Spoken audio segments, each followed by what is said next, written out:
Le Seigneur soit avec vous. Bonne nouvelle de Jésus-Christ selon saint Matthieu. Voici comment fut engendré Jésus-Christ. Marie, sa mère, avait été accordée en mariage à Joseph. Avant qu'ils aient habité ensemble, elle fut enceinte par l'action de l'Esprit Saint. Joseph, son époux, qui était un homme juste, ne voulait pas la dénoncer publiquement et décida de la renvoyer en secret. Comme il avait formé ce projet, voici que l'ange du Seigneur lui apparut en songe et lui dit : « Joseph, fils de David, ne crains pas de prendre chez toi Marie, ton épouse, puisque l'enfant qui est engendré en elle vient de l'Esprit Saint.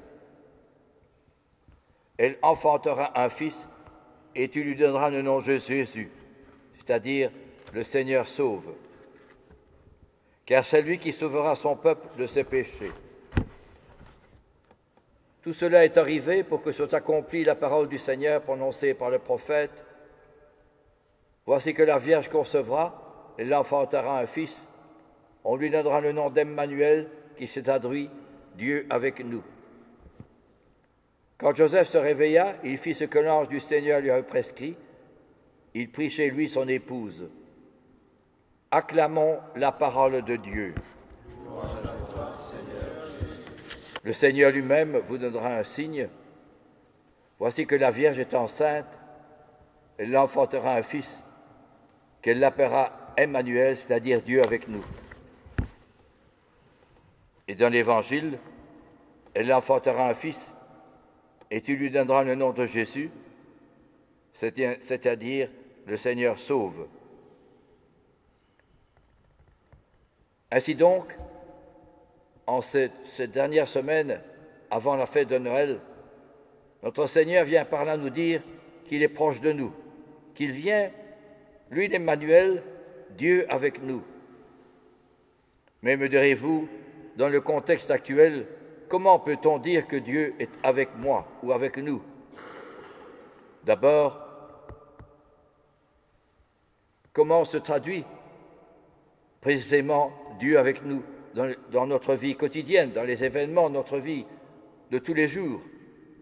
Mais notre Seigneur nous appelle à deux choses. La première, c'est pas seulement accepter, mais aimer. Aimer tout ce qui est petit. Ça, c'est fort, c'est tout le contraire de la société et la petitesse. Parce que la société voit la grandeur, la première place, l'efficacité, le rendement. Aimer tout ce qui est petit. Et deuxièmement, aimer tout ce qui est caché. Ça aussi, c'est fort. Aimer la prière cachée, le service caché, le sacrifice caché. Ça aussi, ça va tout à fait à l'encontre d'une mentalité actuelle qui juge de la valeur d'une chose en fonction de ce résultat, de son efficacité, de son rendement. Alors, on ne comprend pas. Ou plutôt, c'est notre Seigneur, dans la mesure où je me laisse, dans la prière, je me laisse pénétrer par sa grâce, par sa lumière, par sa sainteté, je découvre qu'il m'appelle. Je ne découvre pas ça par moi-même, mais je découvre qu'il m'appelle à la petitesse et à tout ce qui est caché. Et me direz-vous, dans le contexte actuel, comment pouvoir vivre cela? Regardez les édiles communaux, certains, dans les scandales financiers, que ce soit le Parlement wallon ou le Parlement européen, comment peut-on expliquer que des gens qui ont fait des études universitaires et qui sont là pour nous aider puissent tomber dans des erreurs et des scandales financiers importants? Eh bien, frères et sœurs, ceux-là, ils sont au-dessus. Sont-ils plus mauvais que moi ou sont-ils moins bons que moi? Certainement pas, et moi qui vous parle. Pourquoi? Parce que, voyez-vous, s'il n'y a pas de transcendance, s'il n'y a pas d'idéal, s'il n'y a pas le bon Dieu, il est évident qu'on s'enferme dans mon ego, c'est-à-dire l'orgueil, l'égoïsme, le profit, l'arnaque, le mensonge, c'est évident. S'il n'y a pas de Dieu, je fais ce que je veux, je fais ce qui me plaît, c'est moi le premier, c'est ma liberté. Ça, c'est la mentalité de la société. Alors on ne peut pas leur jeter la pierre si facilement bien sûr qu'ils ont la responsabilité, mais c'est la mentalité, la philosophie, la façon de voir la conception de l'homme qu'on a aujourd'hui, qui est une conception qui est contraire à la vérité de l'homme, à la vérité, non pas seulement à la foi, mais à la vérité de l'homme. Si l'homme n'est pas, s'il n'y a pas une transcendance, s'il n'y a pas de bon Dieu, s'il n'y a pas un idéal, l'homme s'enferme en lui-même. D'ailleurs, c'est bien simple, depuis le confinement et depuis aussi la guerre en Ukraine, beaucoup de gens sont renfermés sur eux-mêmes et ils jugent les autres, ils prennent distance par rapport aux autres et parfois ils sont difficiles, acariâtres, difficiles avec les autres, la relation est abîmée. Eh bien, c'est précisément parce qu'on ne croit plus au bon Dieu et on se laisse prendre par le cancer de la mentalité actuelle qui est l'égoïsme, l'orgueil, le profit, l'arnaque, le mensonge, voyez-vous? Eh bien, c'est cela que nous oublions trop souvent. Et vous me direz aussi qu'on parle beaucoup d'homosexualité aujourd'hui dans l'Église, Bien sûr, il faut respecter les homosexuels, et au foyer, j'en reçois quelques-uns, et je les respecte. Mais le principe de l'homosexualité n'est pas une réponse au problème de l'homme. Certainement pas. Prenons l'exemple de nos aînés. Si un père Kolb prend la place d'un autre pour mourir volontairement de faim et de soif, c'est que justement, ce n'est pas lui qui décide. Il est tellement pris par le bon Dieu que c'est le bon Dieu qui le pousse à donner sa vie et à prendre la place d'un autre, donner sa vie. Voyez-vous, il est pénétré de l'amour du Christ. Si le père Damien décide de rester là-bas parmi les lépreux de Molokaï, c'est dur, hein, ça, c'est très dur. Eh bien, c'est lui qui a décidé, bien sûr, mais c'est le bon Dieu aussi. Quand on prie, on est poussé par le bon Dieu. Voyez-vous, c'est plus ma logique, mon raisonnement, mes idées, mon amour. C'est lui, Jésus, qui me pousse à aller vers l'autre, à donner ma vie pour les autres. Comprenez cela? C'est ça qui est important. C'est ça au moment de Noël, de découvrir que Jésus se fait l'un de nous, se fait vraiment pénétrer de sa grâce, de sa lumière. Et de même, un père Kolb, un père de Foucault, qui va mourir assassiné. Ce que je veux dire, c'est que le père de Foucault est mort assassiné. Non. Oui, cliniquement parlant, il est mort. Mais il est mort de la mort de Jésus en croix. Le père Damien, il est mort lépreux. Non. Il est mort de la mort de Jésus en croix. Et le père Kolb est mort de faim et de soif. Non, il est mort de la mort de Jésus en croix. Pourquoi? Parce que c'est Jésus qui les pousse à donner leur vie. C'est-à-dire que leur propre volonté avec la volonté de Dieu, ça fait un. Et vous, ils auraient pu dire non, mais parce qu'ils sont tellement pris par le Christ, nous avons oublié ça, nous ne savons plus ce que ça veut dire, mais ils sont tellement pris par le Christ qu'ils donnent leur vie. Ils ne pouvaient pas faire autrement que de donner leur vie.